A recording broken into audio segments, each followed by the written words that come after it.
Oh, hello. I didn't see you there. What's up? Crazy Dog Wolf here at Wolf's Den Forge, and today we're going to be talking about forging very illustrative metals. What do I mean by illustrative metals? Things like copper and pure silver are what we call an illustrative metal because when you hit them, they very clearly leave where your hammer mark is at, so you can very easily see it. You can forge them at cold temperatures, and you can very easily see where you're working, so you can work on your hammer control.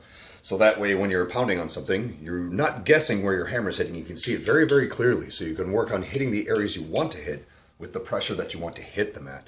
The other thing that makes it challenging is that we forge these very soft metals, semi-precious metals, with our full-size forging hammers, right? In my case, a 5.5 pound forging hammer. So hammer control is paramount. If you hit it too hard, if you make an errant hammer blow on it, you're not just going to make an ugly mark you might have to take out later. You may completely smear the piece of metal across your anvil and destroy it completely. So you have to be careful. This is why another reason why we use these metals. Not to mention the fact that, you can make something pretty with it. So follow along with me, and we will forge some silver and see if we can't not destroy something. So let's get to it. So before I started today, I took the 5-ounce ingot of silver and forged it into a straight bar. That way I can draw it out more easily into a round bar, from which we're going to make rings. This bar already has a little bit of a taper drawn on it from yesterday. So we're going to start from there and draw a taper.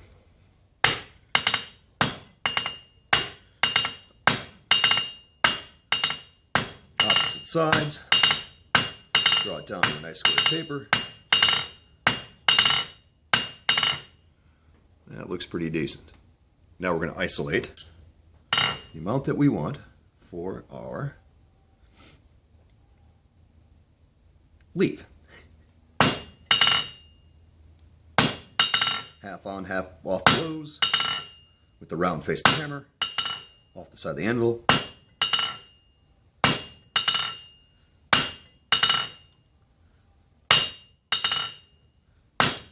Just get this bit of silver straightened out. Now, it's getting very shiny. I don't know if you can see that at the camera. But when it starts getting very shiny like that, that means it's getting work hardened. So, the next thing we do is we anneal it with a cutting torch.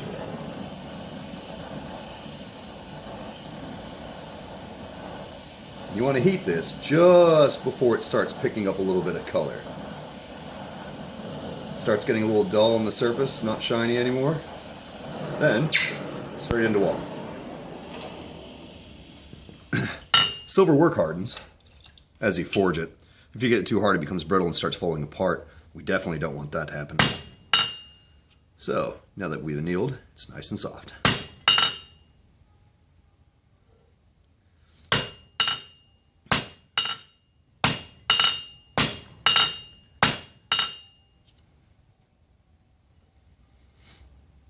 Alright. We have a nice little diamond. This is going to become our leaf a little bit later. For now, what we need to do is draw this part down.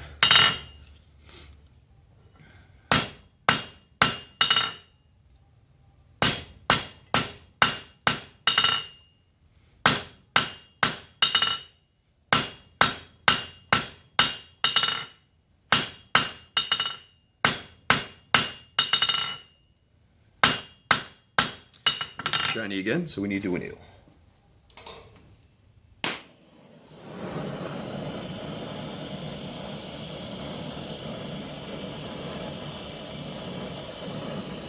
I'm concentrating my heat on the fatter part of the bar away from my little diamond so I don't overheat it too much and have it burn off.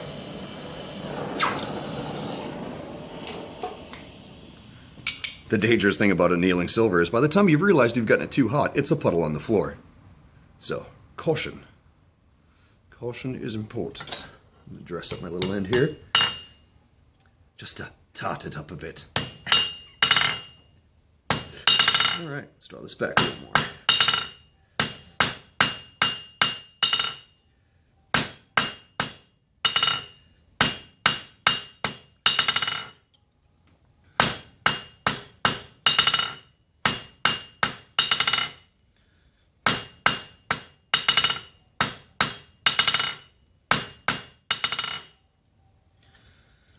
And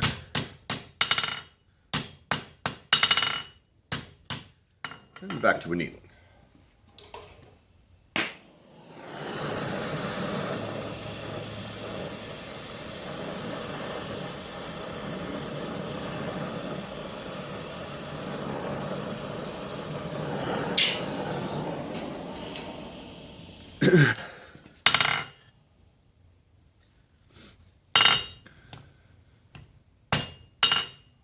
So as I mentioned earlier, I'm using a 5.5 pound rounding hammer. Round face, flat face.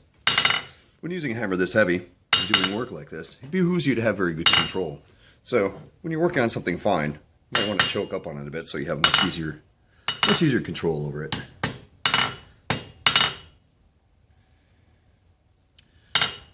Alright. So what I'm going to do is pull out my little step anvil. I'm going to set down some material on the other end to become the rest of my stem. And I'm going to do it opposite to where I did my set downs on the other side. Oops.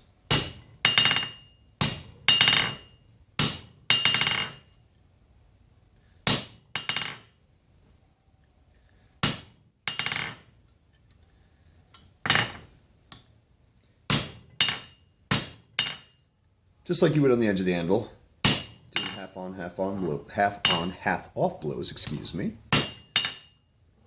So I'm moving the metal in the direction I want it to go.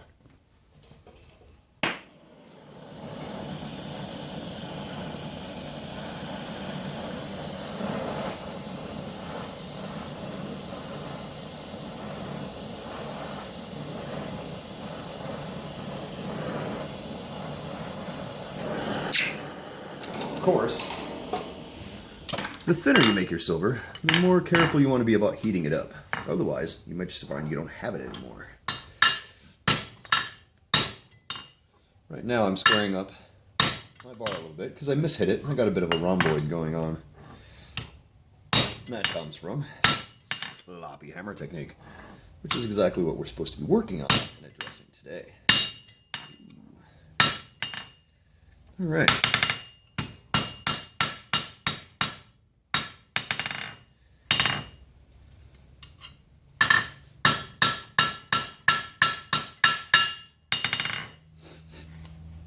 So, now the way this set down works is when I set down this side for my little diamond, when I hit it, this end comes down here, and I have more material, and I have a flat step right here. Then I turn it 90 degrees and do the same there. So, I've got a flat bar here with a little spike sticking up, and the same thing there. Well, if I'm going to set down, I do it on the opposite, on this end of the bar, I do it on the opposite side.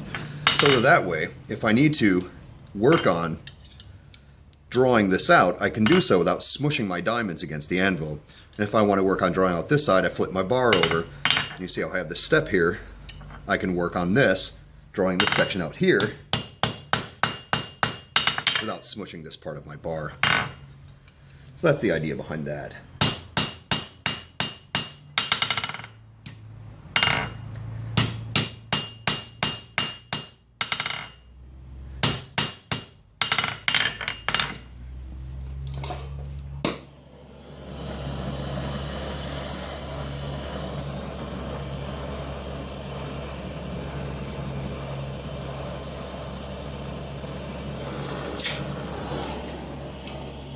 When you're doing work like this, having a gas saver on your torch is a lifesaver. You don't have to stop, light your torch, go back to what you were, turn your torch back off, go back to what you're doing. You can simply hang it up when you're done, then keep going.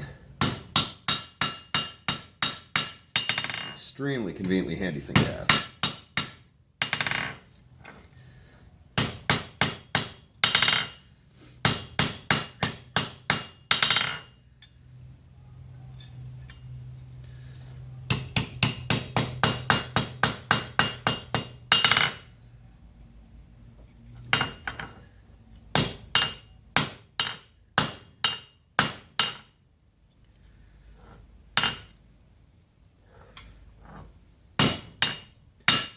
In general, as I draw this out. I like to try and keep it as square as I can. This doesn't always happen. Sometimes it gets a little weird, but that's alright. Contributes to the overall effect when you're done. Actual stems aren't perfectly round, nor are they square. They have all kinds of weird little facets to them and strange little veins, and I like to try to keep that as much as I can without destroying anything.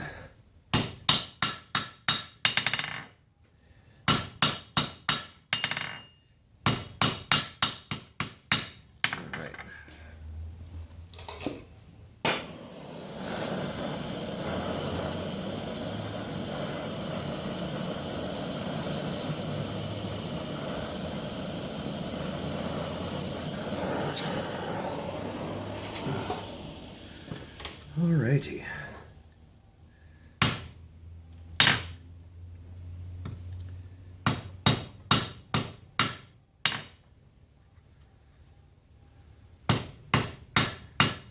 Also, when forging very soft metals like this, it behooves you not to be in a rush. As they say, haste makes waste. Then you have a tendency to do dumb things like I do, like get excited, hit too hard, and screw up your metal. We don't want to be having that.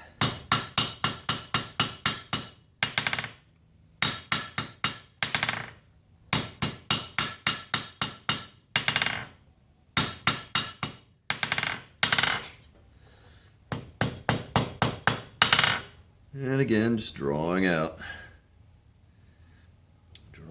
my stem.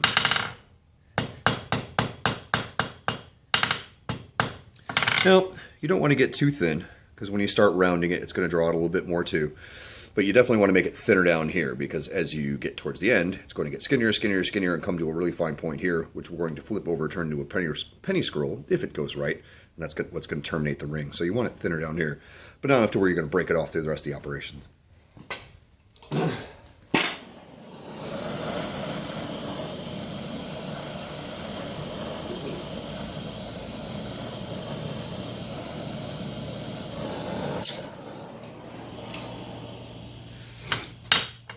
Alrighty. Da-da-da.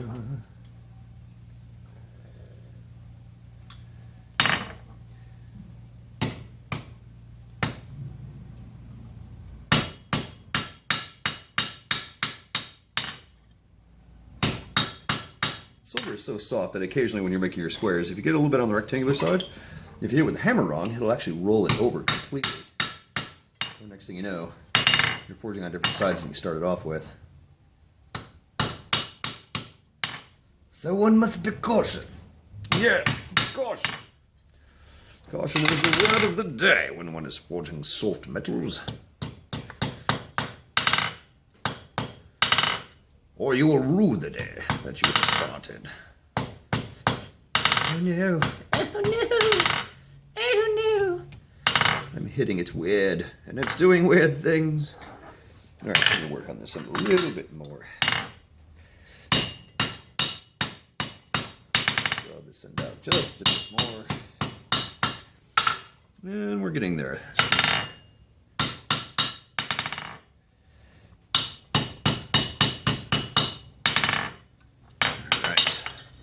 And my bar as a whole is getting a little weird. Straighten that back up. So it's easier to do with. And back to annealing yet again. I end up doing this a lot.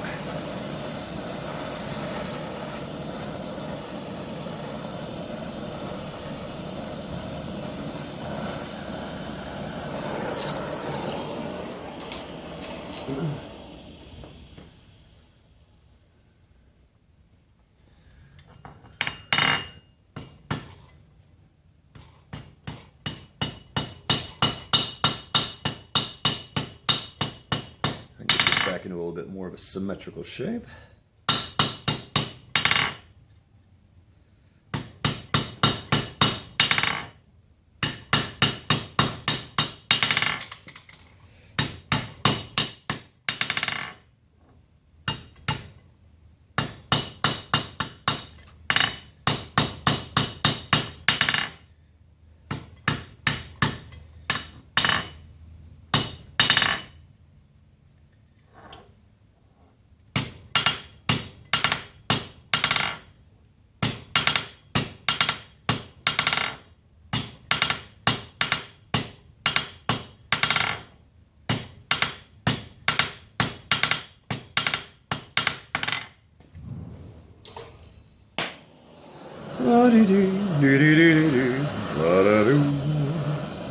This is my annealing song. Whee!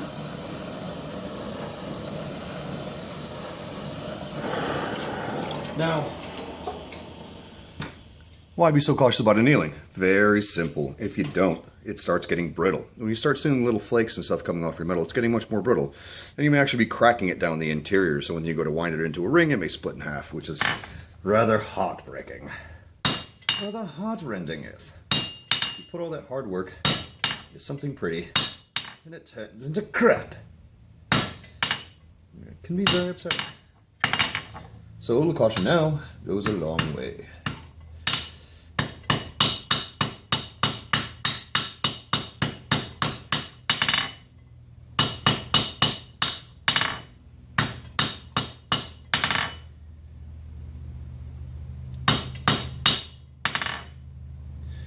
So, I'm pretty close to where I want to be. For a decent sized ring, I try to make it the width of the step on my anvil. I'm just a little shorter than this. Looks like I'm going to fall slightly short of that, but I can live with that. I still have a little bit of drawing out I can do.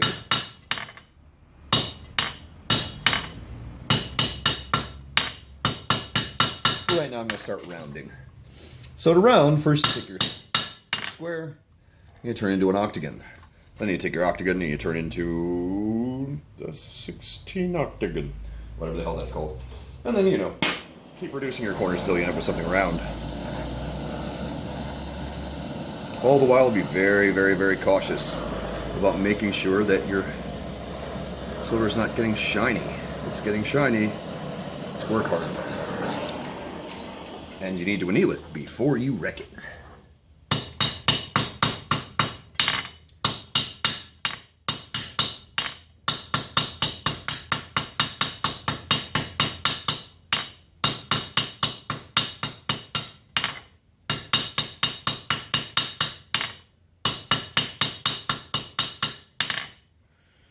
And we're kind of pretty round, as you may be able to see, you may not be able to see. I don't know, but it's kind of roundish. The light in here really kind of sucks, and I apologize for that, but not much can be done.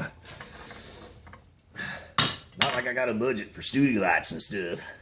We ain't all fancy like that. Alright. Like that a little thinner, huh?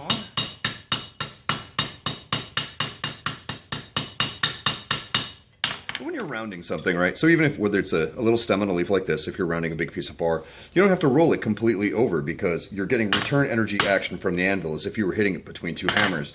So all you really have to do is roll it maybe 90 degrees. Or you can go underneath if you really want to. But just by that little bit, you're rounding off both sides. So you don't really have to overwork it when you're rounding something. Little something to keep in mind for the future.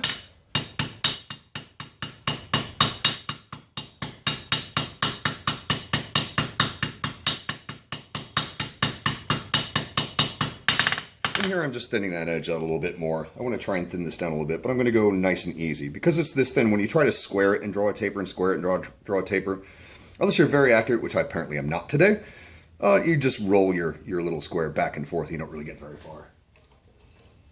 So we'll cheat. We will cheat and do it the slow way. But it's the slow but sure way. Which basically means I'm going to sit here and roll this around an edge for an excessive period of time until I get this to the taper that I want. And I'm holding my hammer at a bit of an angle like this. There's about a 1/4 inch radius here, so I'm kind of holding my hammer like that, kind of creating two, wedge-shaped surfaces that I'm squeezing the metal between. That's what's giving me my more gradual taper here.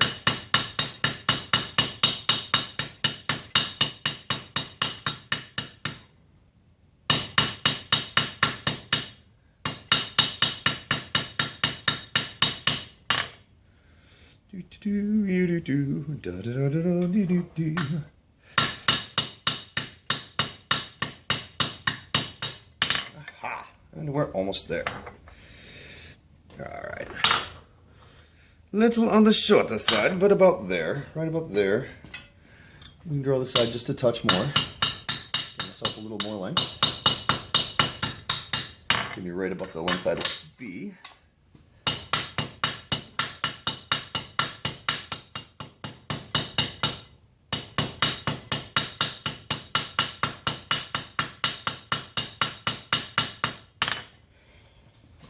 Almost there, almost there.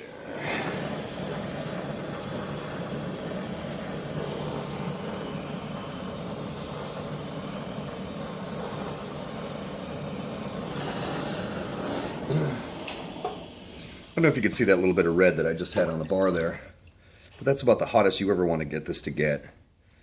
Right as you're seeing that red, that's when you're in serious, serious danger of melting it right off. Well, now that we've got it roughly about as round and as long as I would like, we're going to turn this back into a bit of a diamond. It's deformed a little bit. Then, we're going to smush our little diamond.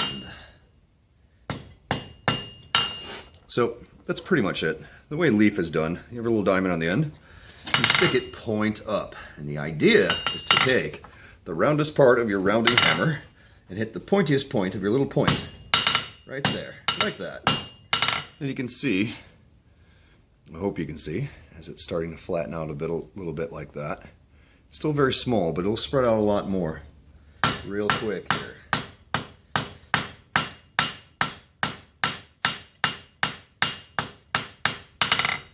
So the part closest to the stem, oops, getting a little wild with my point here.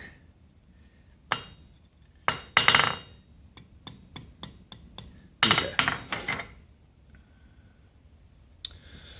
Straighten up a little bit.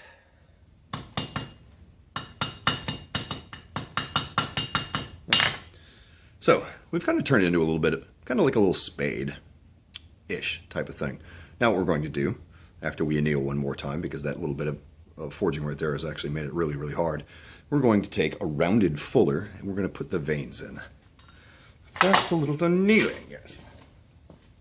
First to make it softer. Ooh. And fire, fire. Yeah.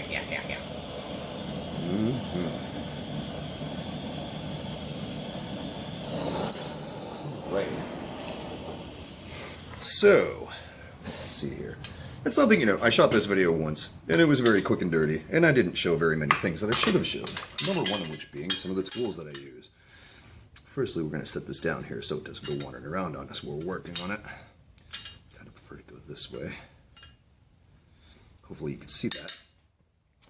This is a rounded fuller, so you can see it's got a nice round fulling edge there, but it's also rounded this way, right? So you're not really smushing on a flat part, which might, you know, you might have it oriented wrong and create a too deep of a divot on one side. At the same time, you don't have any points to work with. So what we're going to do is we're going to set this right here in the center. We're going to try and line it up with our little stem right here. Line this up just like that. And we're going to give it a little test smush. Again, silver is very, very soft. We're using a very, very heavy hammer. So, very light taps. Just to see where we are. And we can very clearly see our mark. And I'm a little off to the right, so I'm going to move over a little. I like that. That's a bit better. Line up to the center. There we go. Now I can stick my fuller back into the first groove. Roll forward a little. See where I'm at? I like it. Put it back in. Roll forward a little. See where I'm at? I like it. Keep going. Down we get to the center. Now, if I don't think I have quite enough depth, and again you have to be very careful, I can go back through really carefully here. Kind of add myself a little bit more depth. Okay, that looks good. Now we're going to start working on putting in our side veins and spreading it out. This still looks really small, but the more you work on it with these fullering tools, excuse me, I hiccuped, with these fullering tools, the more it's going to spread out. So this part I like to try to take my time and be easy with it. If you hit it too hard here, what you end up doing is blasting right through the metal and creating, you know, a rip right in the side of the leaf, and that's kind of, it's not okay. I like to try and match my little divots on either side. It doesn't have to be perfect. If you're going for a more natural shape, it's not going to be perfect and exactly even, but you know, I try to go for a little symmetry here.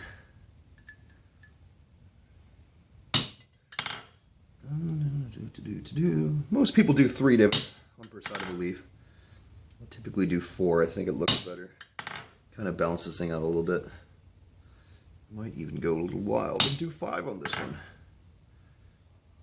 Yeah, I think I'm going to. A couple little extra ones. Alright, so, woo, hammer's running away. So there is our rounded fullering tool. This is, your typical hold down, hold fast, hold down, whatever you like to call it. So after our first round of fullering with the round fuller, this is what it looks like. Now what we're going to do is give it a little bit of contour. The next tool up to bat is a ball fuller. This is about a 1/2 inch ball fuller. Roughly that meaning if it was a ball bearing stuck on the end of the stick, it'd be about a 1/2 inch ball bearing. I've got a couple divots in here from previous rings, but I'm going to do this just to show you guys what I do. So this is any piece of wood will do. This happens to be a piece of oak. So I'm going to take this oak and I'm going to put a divot in it. And I'm going to walk this divot into a more oblong shape.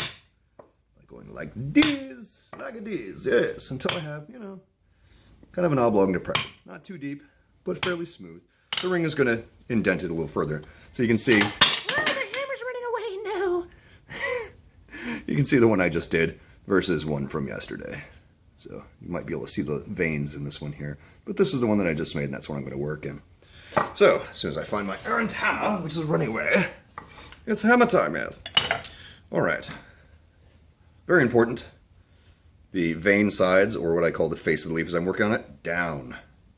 Because otherwise, if we smush this with a ball fuller, we're just going to erase everything that we just did. I like to start at the stem end of the leaf. Give it a little tap. It doesn't take very much. And I slowly work my way up to the center. Just giving a little bit of a tap. Smushing the leaf down into the little depression that we made. Kind of like smushing it into a bowl. I go back a little bit and maybe work on it a little bit more. See how I like it. So, as we pull out of the depression, there we are.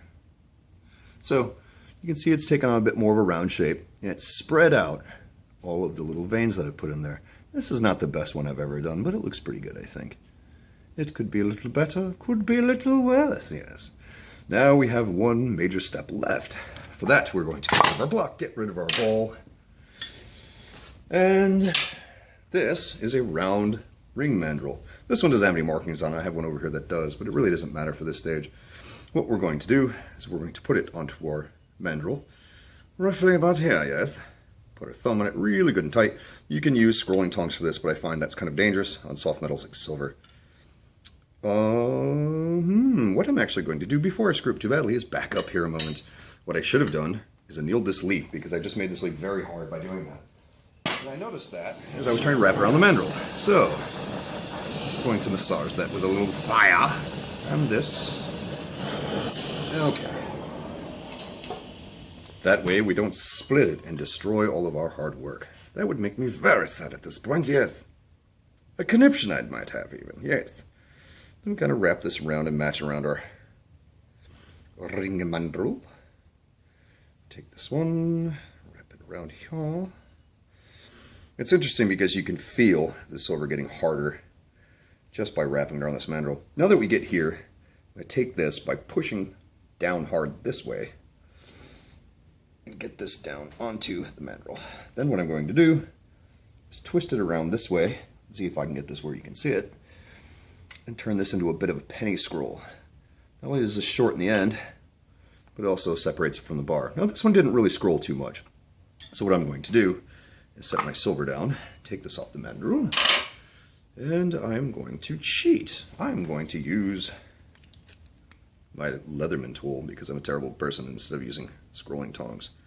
I find this easier. Some days, let's face it, I'm just lazy. Alright, well it's good and hard at the moment. So, firstly, so I don't bend off my little fingers, grab some tongs and anneal this one more time.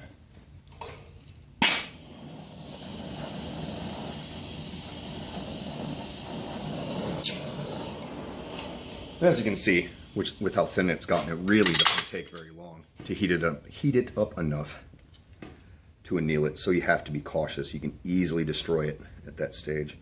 Now the trick with doing this with a really soft metal is not fill it full of teeth marks. which is pretty much exactly what I'm doing right now.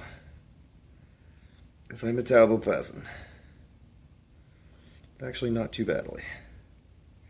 So there. That'll buff out later. Alright, let's put this little guy down. Let's put this away. And just to be thorough with it, let's break out the brand new ring sizing manual that I bought. Looking all expensive and wonderful. With nice, buff markings on it from where I was buffing off a ring yesterday. And we'll stick it on the ring manual, just to see where we're going to be size-wise. And with this set about where I like them to look, this is going to be about an 8.5. And then, really quick, I don't even know if you can see it from here. You might be able to. Yes, you can see the buffer over there. I'm going to run over and buff this very quickly. Eye protection.